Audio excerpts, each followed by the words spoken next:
and welcome to the Global Women in Business series, and welcome to India. My name is Nicola Watkinson, and I'm the Senior Trade and Investment Commissioner for South Asia.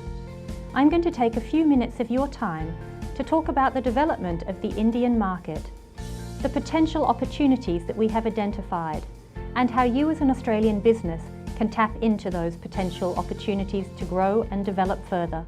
The Indian economy is growing at 7 to 7.5% per annum. There are a number of good reasons for that growth. One is consumerism, with a burgeoning middle class of over 300 million, many of whom have worked or studied overseas and want to bring back part of that international experience into India.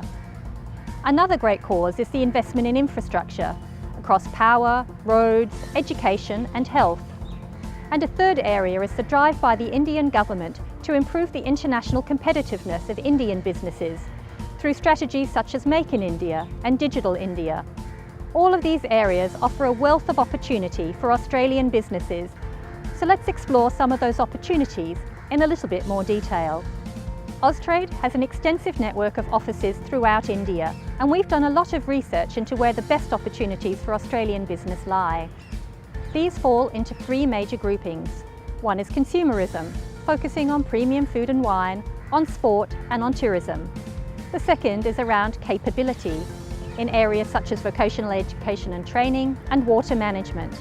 And the third is around capacity, looking at sectors such as the mining equipment, freight rail and road safety. All of these areas offer huge potential for Australian business, so let's explore them in a little bit more detail.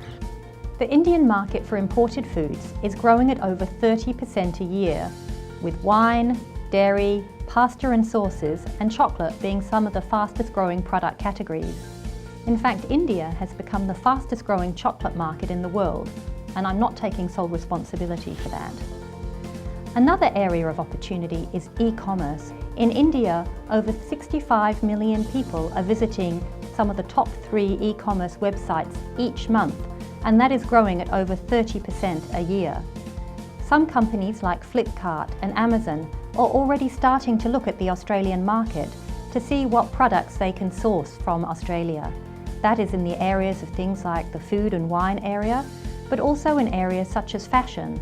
This opens up a whole new area of opportunity for our small and medium-sized businesses looking to enter the Indian marketplace.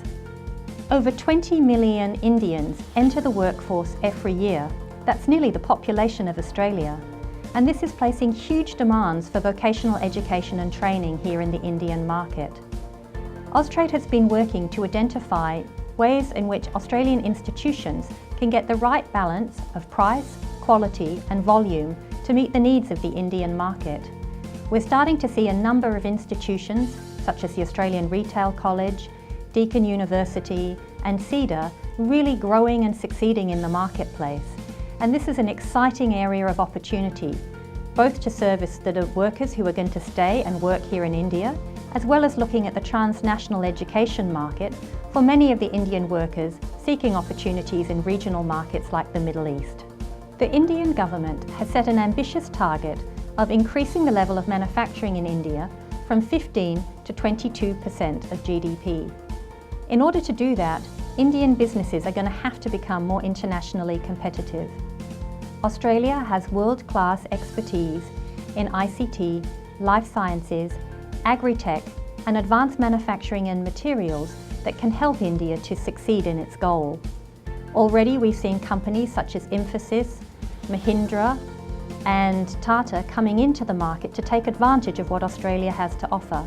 And we see this as an enormous opportunity for Australian technology and research institutes with commercial-ready solutions that are looking for industrial partners and a way into the global value chain. There are over 200,000 Indians already visiting Australia every year. But India is also keen to grow its tourism from Australia and from around the world.